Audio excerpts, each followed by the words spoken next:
ಸಂಸದ ಪ್ರಜ್ವಲ್ ರೇವಣ್ಣ ಪೆನ್ಡ್ರೈವ್ ಪ್ರಕರಣ ಯಾವುದೇ ಪಕ್ಷದ ರಾಜಕಾರಣಿಗಳು ತಲೆ ತಗ್ಗಿಸಬೇಕಾದ ವಿಚಾರ. ಕೋಲಾರದಲ್ಲಿ ಮಾಲೂರು ಕ್ಷೇತ್ರದ ಕಾಂಗ್ರೆಸ್ ಶಾಸಕ ಕೆ.ವೈ. ನಂಜೇಗೌಡ ಹೇಳಿಕೆಯನ್ನು ನೀಡಿದ್ದು, ಪ್ರಜ್ವಲ್ ಪ್ರಕರಣದಿಂದ ಜನಪ್ರತಿನಿಧಿಗಳು ಹಾಗೂ ರಾಜಕಾರಣಿಗಳು ತಲೆ ತಗ್ಗಿಸಬೇಕಾಗಿ ಬಂದಿದೆ. ಪ್ರಜ್ವಲ್ ರೇವಣ್ಣ ಅವರ ಪೆನ್ಡ್ರೈವ್ ಹೊರಬಂದ ಮೇಲೆ ರಾಜಕಾರಣಿಗಳು ಅಂದರೆ ಬೇರೆ ರೀತಿ ನೋಡುವಂತ ವಾತಾವರಣ ನಿರ್ಮಾಣವಾಗಿದೆ. ಕಾಂಗ್ರೆಸ್, ಜೆಡಿಎಸ್, ಬಿಜೆಪಿ ಮೂರು ಪಕ್ಷಗಳ ನಾಯಕರು ಪ್ರಜ್ವಲ್ ಪ್ರಕರಣವನ್ನು ಖಂಡಿಸಿದ್ದಾರೆ. ಪೆನ್ಡ್ರೈವ್ ಪ್ರಕರಣದಲ್ಲಿ ಡಿಕೆ ಶಿವಕುಮಾರ್ ಪಾತ್ರವಿಲ್ಲ. ವಿರೋಧ ಪಕ್ಷಗಳು ಸುಮ್ಮನೆ ಅಪಪ್ರಚಾರ ಮಾಡ್ತಾ ಇವೆ. ತಮ್ಮ ಪಕ್ಷದ ನಾಯಕರನ್ನ ಮೆಚ್ಚಿಸಲು ಜೆಡಿಎಸ್ ಕಾರ್ಯಕರ್ತರು ಪ್ರತಿಭಟನೆ ಮಾಡಿದ್ದಾರೆ. ಇವತ್ತು ರಾಜಕೀಯ ಪಕ್ಷಗಳು ಹೊರತಾಗಿ ಜನರು ಪ್ರಜ್ವಲ್ ಪ್ರಕರಣದ ಬಗ್ಗೆ ಪ್ರತಿಭಟನೆ ಮಾಡ್ತಿದ್ದಾರೆ. ಎಲ್ಲ ಪಕ್ಷಗಳು ಕೂಡ ಕಾಂಗ್ರೆಸ್ ಇರ್ಬೋದು, ಬಿಜೆಪಿ ಇರ್ಬೋದು, ಜೆಡಿಎಸ್ ಇರ್ಬೋದು, ಎಲ್ಲ ಪಕ್ಷದ ನಾಯಕರುಗಳು ವಿಶೇಷವಾಗಿ ರಾಜಕಾರಣಿಗಳು ಅಂದ್ರೆ ಬೇರೆ ರೀತಿಯಲ್ಲಿ ನೋಡುವಂತ ಒಂದು ವಾತಾವರಣ ಇವತ್ತು ಸೃಷ್ಟಿಯಾಗಿದೆ. ಅದನ್ನ ಎಲ್ಲ ಪಕ್ಷದವರು ವಿರೋಧ ಮಾಡಿದ್ದಾರೆ. ಕಾಂಗ್ರೆಸ್ ಪಾರ್ಟಿ ನಾಯಕರುಗಳು ಸರಿ ಇಲ್ಲ ಅಂತ ವಿರೋಧ ಮಾಡಿದ್ದಾರೆ. ಬಿಜೆಪಿ ಅವರು ಕೂಡ ಪ್ರಜ್ವಲ್ ಅವರು ಮಾಡಿರೋದು ಸರಿ ಇಲ್ಲ ಅಂತ ವಿರೋಧ ಮಾಡಿದ್ದಾರೆ. ಜೆಡಿಎಸ್ ನಾಯಕರುಗಳು ಕೂಡ ಅದು ವಿರೋಧ ಮಾಡಿದ್ದಾರೆ. ಆ ಜೊತೆಗೆ ಡಿ ಕೆ ಶಿವಕುಮಾರ್ ಅವರು ಮತ್ತೆ ಮುಖ್ಯಮಂತ್ರಿ ಸಿದ್ದರಾಮಯ್ಯ ಪಾತ್ರ ಇದೆ ಅಂತೇಳಿ ಈ ವಿರೋಧ ಪಕ್ಷದವರು ಮಾತಾಡ್ತಾ ಇದ್ದಾರೆ. ಯಾರ ಪಾತ್ರ ಇದ್ರೆ ಇರೋದಿಲ್ಲ, ಮಾಡಿರೋದು ನಿಧಾನ, ಪೆನ್ಡ್ರೈವ್ ಇಶ್ಯೂ ಆಗಿರೋದು ನಿಧಾನ, ಅದ್ರ ಬಗ್ಗೆ ಚರ್ಚೆ ಆಗ್ತಾ ಇದೆ.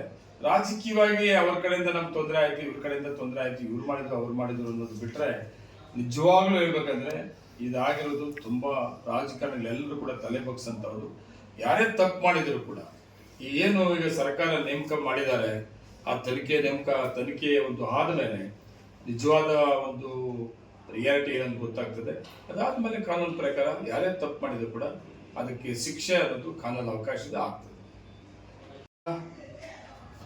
ವಿದೇಶ ಹೋಗೋದಕ್ಕೆ ಅವಕಾಶ ಕೊಡಕ್ಕೆ ಇದೆಯಾ ಕೇಂದ್ರ ಸರ್ಕಾರಕ್ಕೆ? ಅದು ಕೇಂದ್ರ ಸರ್ಕಾರ ಕಂಟ್ರೋಲ್ ಬರ್ತದೆ, ರಾಜ್ಯ ಸರ್ಕಾರ ಕಂಟ್ರೋಲ್ ಬರ್ತದೆ. ಇವರು ಯಾವ ಸಮಯಕ್ಕೆ ಸಂದರ್ಭಕ್ಕೆ ತಕ್ಕಂಗೆ ಎಲ್ಲ ಈ ವಿರೋಧ ಪಕ್ಷದವರು ಮಾತಾಡ್ತಾರೆ. ಅದು ಯಾವುದೇ ಕಾರಣಕ್ಕೂ ಕೂಡ ಮುಖ್ಯಮಂತ್ರಿ ಮತ್ತು ಉಪಮುಖ್ಯಮಂತ್ರಿಗೆ ಇದಕ್ಕೆ ಸಂಬಂಧ ಇಲ್ಲ. ಸಂಸದ ಪ್ರಜ್ವಲ್ ರೇವಣ್ಣ ಪೆನ್ಡ್ರೈವ್ ಪ್ರಕರಣ ಯಾವುದೇ ಪಕ್ಷದ ರಾಜಕಾರಣಿಗಳು ತಲೆ ತಗ್ಗಿಸಬೇಕಾದ ವಿಚಾರ. ಕೋಲಾರದಲ್ಲಿ ಮಾಲೂರು ಕ್ಷೇತ್ರದ ಕಾಂಗ್ರೆಸ್ ಶಾಸಕ ಕೆ.ವೈ. ನಂಜೇಗೌಡ ಹೇಳಿಕೆಯನ್ನು ನೀಡಿದ್ದು, ಪ್ರಜ್ವಲ್ ಪ್ರಕರಣದಿಂದ ಜನಪ್ರತಿನಿಧಿಗಳು ಹಾಗೂ ರಾಜಕಾರಣಿಗಳು ತಲೆ ತಗ್ಗಿಸಬೇಕಾಗಿ ಬಂದಿದೆ. ಪ್ರಜ್ವಲ್ ರೇವಣ್ಣ ಅವರ ಪೆನ್ಡ್ರೈವ್ ಹೊರಬಂದ ಮೇಲೆ ರಾಜಕಾರಣಿಗಳು ಅಂದರೆ ಬೇರೆ ರೀತಿ ನೋಡುವಂತ ವಾತಾವರಣ ನಿರ್ಮಾಣವಾಗಿದೆ. ಕಾಂಗ್ರೆಸ್, ಜೆಡಿಎಸ್, ಬಿಜೆಪಿ ಮೂರು ಪಕ್ಷಗಳ ನಾಯಕರು ಪ್ರಜ್ವಲ್ ಪ್ರಕರಣವನ್ನು ಖಂಡಿಸಿದ್ದಾರೆ. ಪೆನ್ಡ್ರೈವ್ ಪ್ರಕರಣದಲ್ಲಿ ಡಿಕೆ ಶಿವಕುಮಾರ್ ಪಾತ್ರವಿಲ್ಲ. ವಿರೋಧ ಪಕ್ಷಗಳು ಸುಮ್ಮನೆ ಅಪಪ್ರಚಾರ ಮಾಡ್ತಾ ಇವೆ. ತಮ್ಮ ಪಕ್ಷದ ನಾಯಕರನ್ನ ಮೆಚ್ಚಿಸಲು ಜೆಡಿಎಸ್ ಕಾರ್ಯಕರ್ತರು ಪ್ರತಿಭಟನೆ ಮಾಡಿದ್ದಾರೆ. ಇವತ್ತು ರಾಜಕೀಯ ಪಕ್ಷಗಳು ಹೊರತಾಗಿ ಜನರು ಪ್ರಜ್ವಲ್ ಪ್ರಕರಣದ ಬಗ್ಗೆ ಪ್ರತಿಭಟನೆ ಮಾಡ್ತಿದ್ದಾರೆ. ಎಲ್ಲ ಪಕ್ಷಗಳು ಕೂಡ ಕಾಂಗ್ರೆಸ್ ಇರ್ಬೋದು, ಬಿಜೆಪಿ ಇರ್ಬೋದು, ಜೆಡಿಎಸ್ ಇರ್ಬೋದು, ಎಲ್ಲ ಪಕ್ಷದ ನಾಯಕರುಗಳು ವಿಶೇಷವಾಗಿ ರಾಜಕಾರಣಿಗಳು ಅಂದ್ರೆ ಬೇರೆ ರೀತಿಯಲ್ಲಿ ನೋಡುವಂತ ಒಂದು ವಾತಾವರಣ ಇವತ್ತು ಸೃಷ್ಟಿಯಾಗಿದೆ. ಅದನ್ನ ಎಲ್ಲ ಪಕ್ಷದವರು ವಿರೋಧ ಮಾಡಿದ್ದಾರೆ. ಕಾಂಗ್ರೆಸ್ ಪಾರ್ಟಿ ನಾಯಕರುಗಳು ಸರಿ ಇಲ್ಲ ಅಂತ ವಿರೋಧ ಮಾಡಿದ್ದಾರೆ. ಬಿಜೆಪಿ ಅವರು ಕೂಡ ಪ್ರಜ್ವಲ್ ಅವರು ಮಾಡಿರೋದು ಸರಿ ಇಲ್ಲ ಅಂತ ವಿರೋಧ ಮಾಡಿದ್ದಾರೆ. ಜೆಡಿಎಸ್ ನಾಯಕರುಗಳು ಕೂಡ ಅದು ವಿರೋಧ ಮಾಡಿದ್ದಾರೆ. ಆ ಜೊತೆಗೆ ಡಿ ಕೆ ಶಿವಕುಮಾರ್ ಅವರು ಮತ್ತೆ ಮುಖ್ಯಮಂತ್ರಿ ಸಿದ್ದರಾಮಯ್ಯ ಪಾತ್ರ ಇದೆ ಅಂತೇಳಿ ಈ ವಿರೋಧ ಪಕ್ಷದವರು ಮಾತಾಡ್ತಾ ಇದ್ದಾರೆ. ಯಾರ ಪಾತ್ರ ಇದ್ರೆ ಇರೋದಿಲ್ಲ, ಮಾಡಿರೋದು ನಿಧಾನ,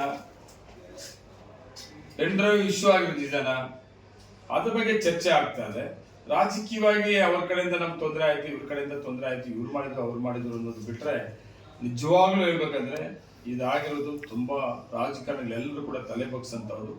ಯಾರೇ ತಪ್ಪು ಮಾಡಿದ್ರು ಕೂಡ ಏನು ಈಗ ಸರ್ಕಾರ ನೇಮಕ ಮಾಡಿದ್ದಾರೆ, ಆ ತನಿಖೆ ಒಂದು ಆದ್ಮೇಲೆ ನಿಜವಾದ ಒಂದು ರಿಯಾಲಿಟಿ ಏನಂತ ಗೊತ್ತಾಗ್ತದೆ. ಅದಾದ್ಮೇಲೆ ಕಾನೂನು ಪ್ರಕಾರ ಯಾರೇ ತಪ್ಪು ಮಾಡಿದ್ರು ಕೂಡ ಅದಕ್ಕೆ ಶಿಕ್ಷೆ ಅನ್ನೋದು ಕಾನೂನು ಅವಕಾಶದ ಆಗ್ತದೆ. ವಿದೇಶ ಹೋಗೋದಕ್ಕೆ ಅವಕಾಶ ಕೊಡಕ್ಕೆ ಇದೆಯಾ ಕೇಂದ್ರ ಸರ್ಕಾರಕ್ಕೆ? ಅದು ಕೇಂದ್ರ ಸರ್ಕಾರ ಕಂಟ್ರೋಲ್ ಬರ್ತದೆ, ರಾಜ್ಯ ಸರ್ಕಾರ ಕಂಟ್ರೋಲ್ ಬರ್ತದೆ. ಇವರು ಯಾವ ಸಮಯಕ್ಕೆ ಸಂದರ್ಭಕ್ಕೆ ತಕ್ಕಂಗೆ ಎಲ್ಲ ಈ ವಿರೋಧ ಪಕ್ಷದವರು ಮಾತಾಡ್ತಾರೆ. ಅದು ಯಾವುದೇ ಕಾರಣಕ್ಕೂ ಕೂಡ ಮುಖ್ಯಮಂತ್ರಿ ಮತ್ತು ಉಪಮುಖ್ಯಮಂತ್ರಿಗೆ ಇದಕ್ಕೆ ಸಂಬಂಧ ಇಲ್ಲ.